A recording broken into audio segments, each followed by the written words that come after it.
this is part 2.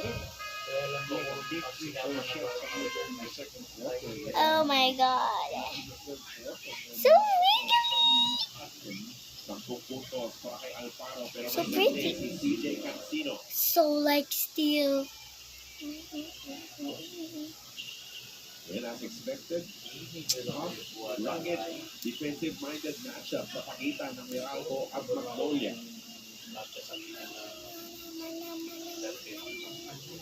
Lastimosa gagamitin ng screen ni Sanggalang. Lucero, mas mabilis kesa kay Jose. Wait for, 30 minutes. Waiting for 30 minutes na tanggal. Let's do it again. Pull-up jumper sobra. Kay Barroca. Okay, this one is almost done, I think. It's been 30 minutes. 1 minute pa. 1 minute. Dapat 1 minute lang. 30 seconds na lang. 30 minutes para mag-30 seconds na lang to. 30 seconds din to. 30 seconds din to.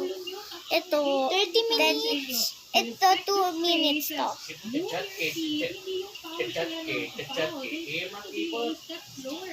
Bato dan. Bato dan. Sorry. Okay guys, let me show you my toy box later in the next video, I think.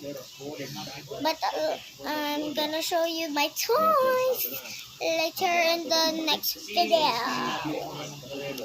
In the morning. Ay na, nag-curl na to. Yay! Time to take off this. Oh, wag mo muna. Curly! 13-point lead. It's curly. This one. Punta kay Almazan. Ilalabas muna kay Coley. 8 segundo sa kanilang shot clock. Titira. I'm so excited. Ay, nag-curly nga. Nag-curly nga. Look guys. Nag-curly nga. Nag-curly siya. Parang na-straight siya. Yeah. Oh my god, it's so curly. Ano sasabihin mo sa? Thank you! Ang bigat mo. Toy box niya, reveal. Toy box reveal.